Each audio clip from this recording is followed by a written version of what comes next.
Hi, and welcome to the Design Systems Podcast. This podcast is about the place where design and development overlap. We talk with experts to get their point of view about trends in design, code, and how it relates to the world around us. As always, this podcast is brought to you by Knapsack. Check us out at knapsack.cloud. If you want to get in touch with the show, ask some questions, or generally tell us what you think, go ahead and tweet us at the DS Pod. We'd love to hear from you. Hey everybody, welcome to the Design Systems Podcast. I'm your host, Chris Strahl. Today I'm here with Lisa Apers. Lisa, hey, welcome to the program. Hi, Chris. Thanks for having me. So I'm going to get to some personal details in a minute. Lisa responded to our request for speakers and had a really interesting submission that was about something that I'd never really thought of before, which was how we think about supporting neurodiversity with design systems. Lisa, where is it that you work? Explain this sort of your background and how you got to where you're at. Yes. So I actually have a background in industrial design. And then through my career, or at least through my studies, I pretty early on noticed that it was too executional. And that's actually how I got into UX design and service design. So instead of having to design a green box, for example, you're going to investigate why does it have to be a green box? And maybe it doesn't have to be a green box at all. And that through internships and focusing on a little bit of graphic design got me then into also UI design and design systems eventually. So I've been jumping a lot between different jobs. I've been working in agencies. I've been working in startups, also in scale-ups. I've also been VJing a little bit with generative art. But now I just opened my own design studio to focus a little bit more on what I love to do, which is both design systems, product design, but also a little bit more design research and experimentation. That's a great journey through a lot of interesting career choices, with the core of it being design, the core of it being this idea that you want to be creative. And I think that you have an interesting personal story and how it relates to that creativity. Why don't you tell us a little bit more about your personal background? Yeah, so maybe how I got into design in the first place, it goes all the way back to my childhood. From when I was very little, at least what my mom told me, I was always building super symmetrical towers to the point where it was a bit creepy. And then when I grew older, I also was the one, when we had to wait in line in the stores, for example, I organized all the candy by the counter. And then the people working in the stores, they thought I was stealing stuff, but I just wanted it to look nice and organized, and also counting how much we're missing compared to the other ones. So I started to develop all these kind of systems in my head as I was growing up. And that also translated in playing a lot with Legos and all these kind of component-based toys that allows you to build stuff. Here in Europe, we also had this toy called Knicks, very similar to Lego. To this day, I still hope that at some point you can connect Knicks with Lego. But I had a lot of fun with that stuff. Then when I had to decide what I wanted to do in my life as most 18 years old, I realized I like math a lot, like the kind of abstract thinking that comes with that, problem solving as well. But I also like to build stuff and be creative and do things with my hands. And that actually led me to industrial design. Back in the day, there was no such thing as digital design educations. So industrial design was it for me. And what did you really find with those systems that was helpful for you in your particular case? Because I mean, I have the same propensity to like organize things. It makes my wife insane when I'm like putting plates on the table, because they all have to be turned the exact same way. And like, if the silverware isn't set right, like I have to go fix it. Like, I sometimes wonder why I don't work like front of house in a restaurant, because that like sense of order is something that really helps me get through my day. I think that you also found that deeper meaning in systems. And what did systems really do for you? And why did you feel like you gravitated towards that?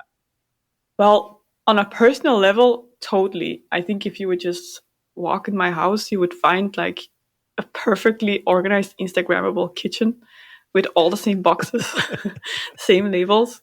I even redid my kitchen so that if I unload the dishwasher, I don't have to move my feet, which is great. It's super efficient. I've done that with everything, my wardrobe, my books, a lot of stuff. And it just kind of gives me more headspace to focus on things that matter more than choosing what to wear or where to put the rice back. What I try to do is with these systems, put all these things in autopilot so that I can focus on things that requires more headspace. So a lot of this is about creating systems that organize your life that make it easier for you. I think that one of the parts of this is a coping mechanism for somebody that has, a neurodiverse mindset. And you'd mentioned before the show that you have ADHD. And as a part of that, there's the creation of these systems as a way to sort of train your mind to be able to focus more. Do you feel like as you create these systems around you, it's helpful in your ability to, live your life the way you want? Definitely. But it's also a learning curve, right? So as you grow into your life and you start doing new things, for me, it's always like, okay, how can I create a system around that so I can actually do it? For example, working out is something that is very beneficial for me because you get these dopamine hits. But I know that if I don't do it in the morning, I just don't end up doing it. So now I changed my working hours so I can actually have time to do my workouts.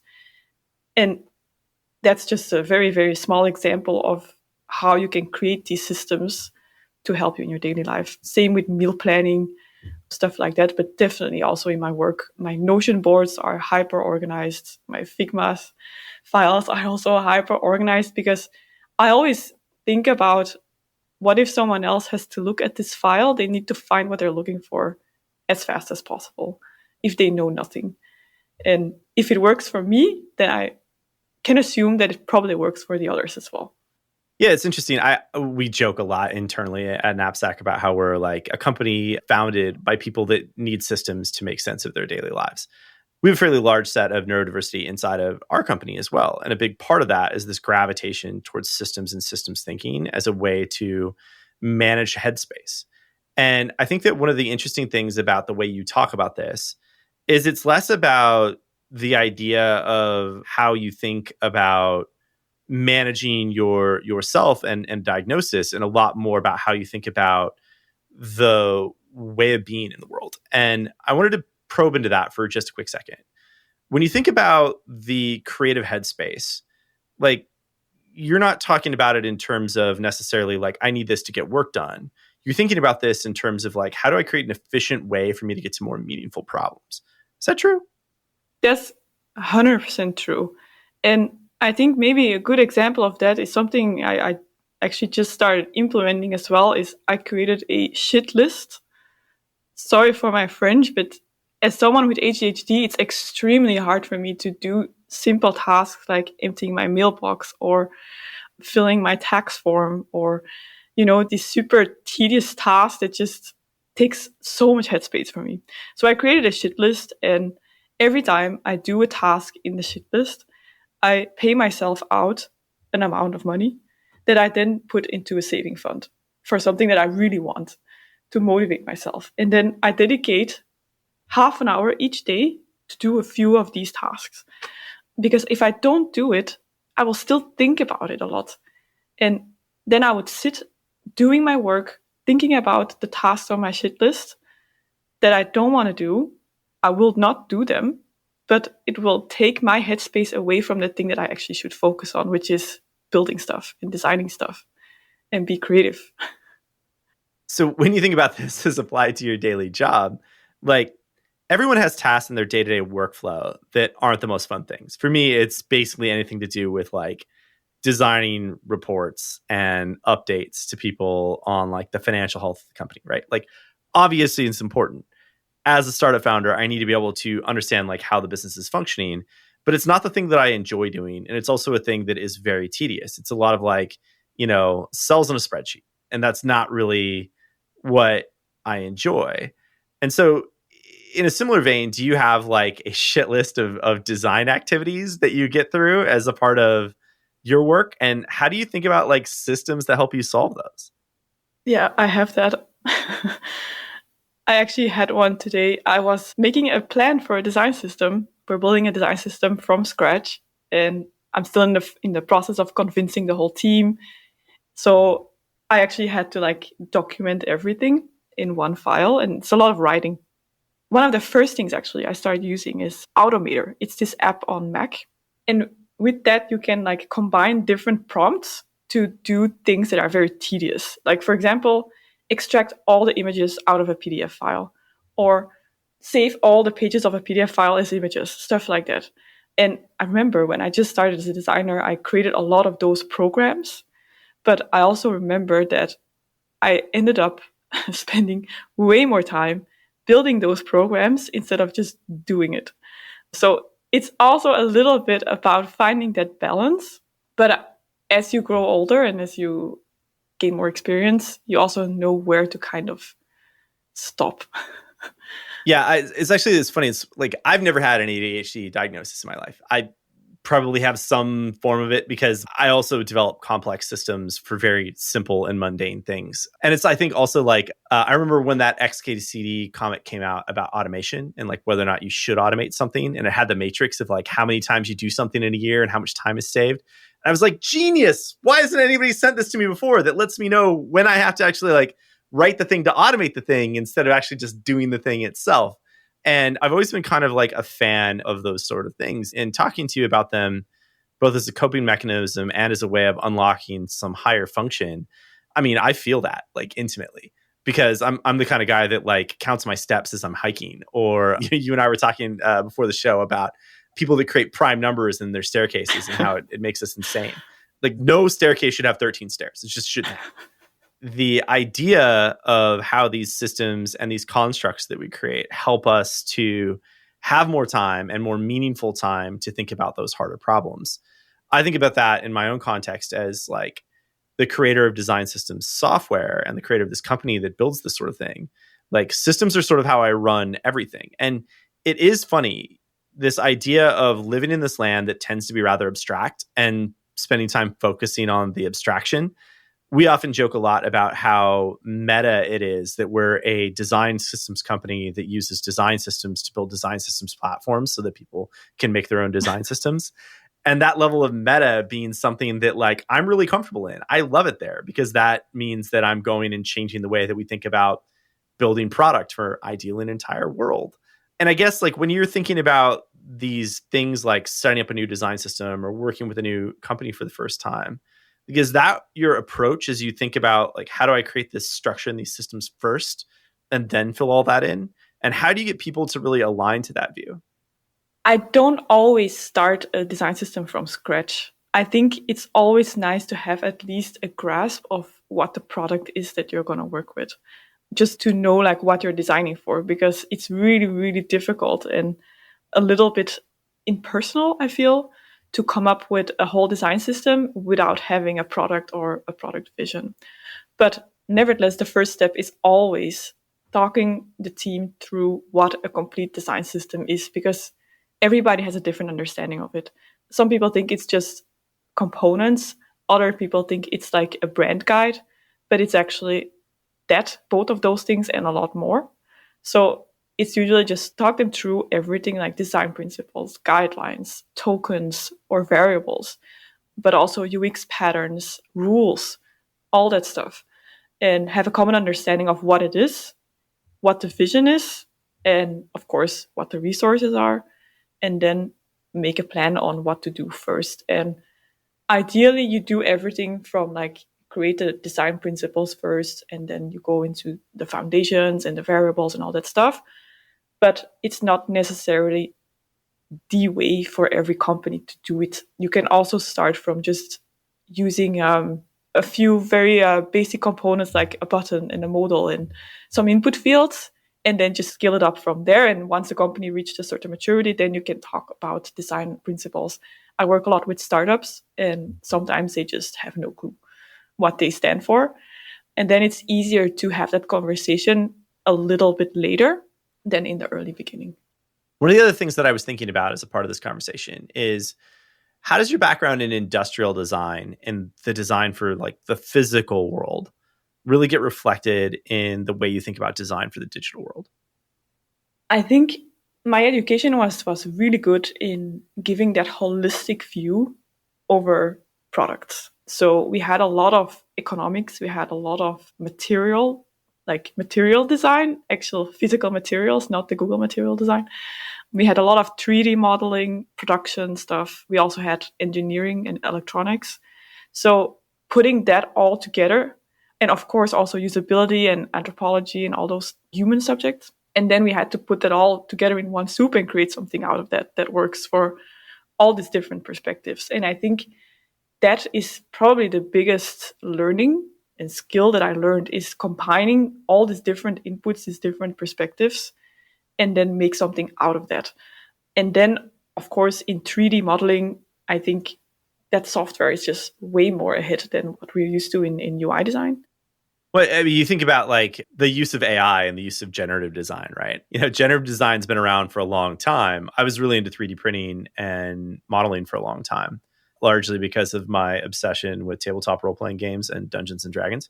And so I would create my own figures. And the amount of AI that exists inside of modeling software to solve complex problems like, fills and weights and structures is really fascinating. Where we're just now beginning to experience this in the web and in digital production. This has been pretty much the way of working in industrial design and materials for a very long time. So it's interesting to see sort of this revolution happening here in a place where I've been using it for, the better part of 10 years to help me like create supports for figures so that I can print them upside down out of a vat of, molten plastic. I guess when you think about the ideas of industrial design applied specifically to UI and design systems, where does your mind go when you think about the similarities and where that's coming for digital? Yeah, that's definitely in design tokens. I played around a lot with the Figma tokens plugin. And I think what's really cool in that is that you can actually add formulas in there. There's this guy, Matthew Ström, I don't know if you've heard of him, but he writes about UI design and math and how you can actually create a whole color system based on one formula. And you can apply this also for typography and spacing and all the attributes that you have in design systems. And I think that's just a super interesting way to think about it because, then you can go really meta and create dynamic UIs as well, because then everything is just math. If you then connect it with, I don't know, like biofeedback or EEG feedback, then things can get really interesting. Yeah, it's interesting. Actually, Strom's been on the podcast before, back in the way early days. So we'll have to invite him back again. I was just looking it up real quick. It's been more than 2 years since he's been on. He was episode 28.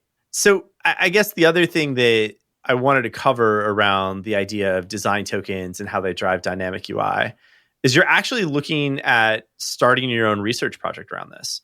Talk to us a little bit about what you're really looking at doing.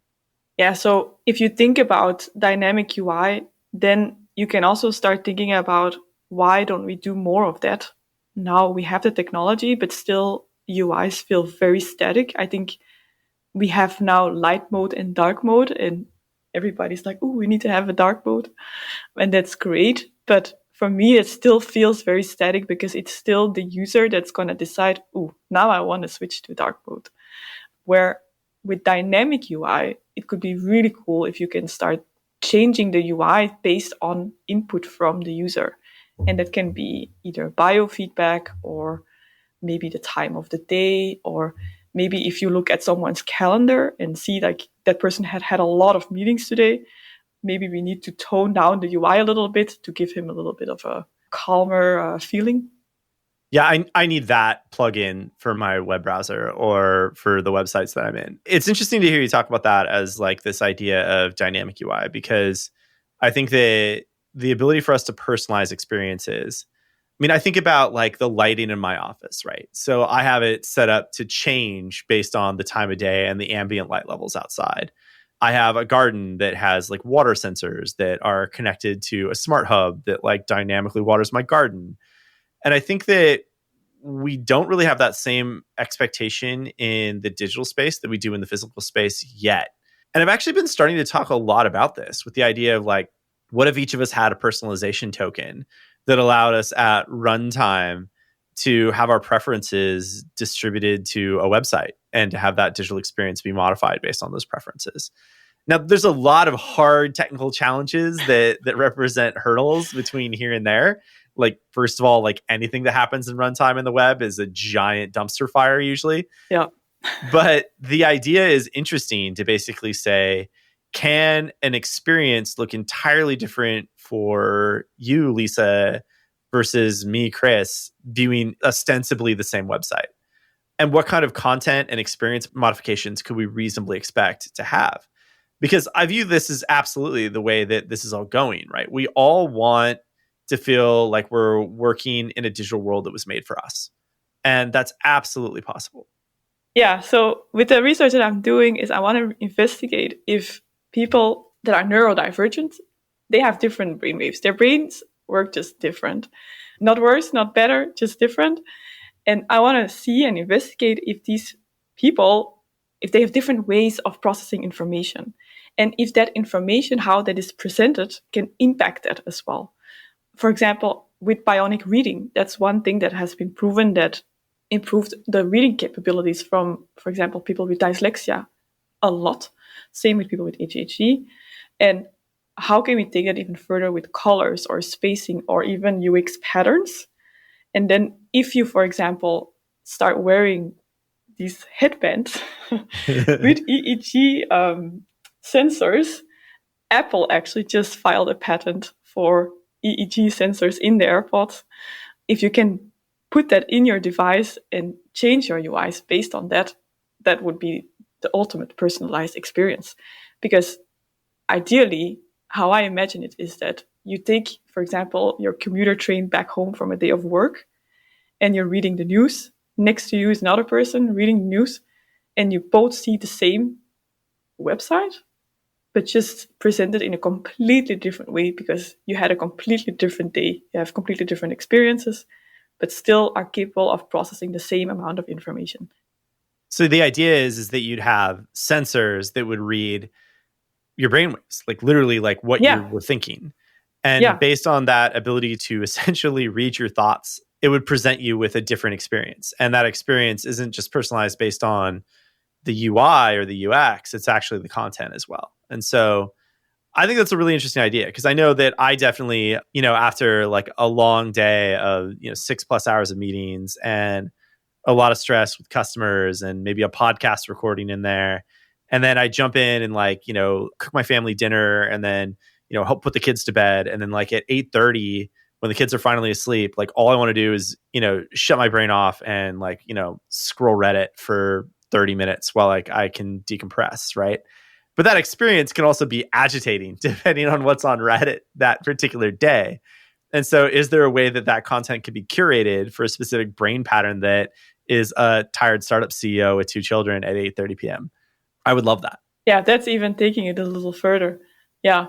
But it doesn't have to be brainwaves. It can also be just information that you can pull in from your calendar or from how much you have worked out that day or stuff like that. We have already a lot of personal data that we can use. So you're just getting this started, right? Yeah. Describe a little bit more of the research project. Like, how long is this going to be? Like, are you taking volunteers? Do you need us to use the podcast as a recruiting device for you? Like, how long is this going to go? Because I'm curious to hear about where this heads and what the results are that you get. So I'd love to have you back when you've gotten some data and can talk about some of the results of it. Yeah, so I'm planning to have one month of heavy literature studies. So really reading about that information processing capabilities of people with ADHD, autism, dyslexia, all those things. Then based on those findings, I would love to make some sort of prototype, but really rudimentary, like even in Figma, just trying out how far we can take it in Figma. But eventually we will also have to get a developer on board to help us build something real with actual, I hope to get my hands on an EEG headset and build actually something that's functional and can show you dynamic UIs based on your brainwaves. That would be super cool. And then that would be in month 3. And then in month 4, then we would do another round of experimentation and see how it actually improves the information processing capabilities of neurodivergent people. That's the dream. I'm currently looking for interns to help me. So if there's someone listening and interested, please let me know. But I'm super excited about it. And I think it's exactly why I wanted to start my own company, to actually facilitate research like this. I'm also going to apply to some research foundries to hopefully get some funding. But yeah, that's the plan. Awesome. And we'll put your contact details in the show notes so that people can reach out if they're interested in participating. I think it's a super interesting study in a place where there's the ability to have a really powerful impact. It'll take a little while for this technology to be available, but at the same time, the idea that we would have data that was concrete about how this could potentially help everyone, but especially those that are neurodivergent, have a better experience in digital products.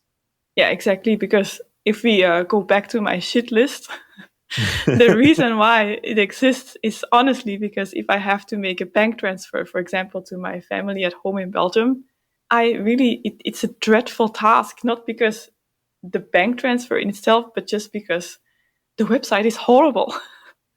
And there's so much information and I'm so afraid I will click on something wrong. And it's just so overwhelming. And there's so many things that we have in our daily lives that are so overwhelming for neurodivergent people that I feel it's almost necessary to just look at accessibility beyond just color contrasts. That's awesome. Well, Lisa, thank you so much for sharing your story about how you got here, talking about your research, and talking about how you kind of approach systems and these ideas of design. Really appreciate your time. And let's definitely have you back on in 5 or 6 months when you've got some more to share. Awesome. And thank you so much for having me. It's been a real pleasure and I feel super honored to be here. Well, hey, this has been the Design Systems Podcast. I'm your host, Chris Strahl. Have a great day, everyone. That's all for today. This has been another episode of the Design Systems Podcast. Thanks for listening. If you have any questions or a topic you'd like to know more about, find us on Twitter at the DS Pod. We'd love to hear from you with show ideas, recommendations, questions, or comments. As always, this pod is brought to you by Knapsack. You can check us out at knapsack.cloud. Have a great day.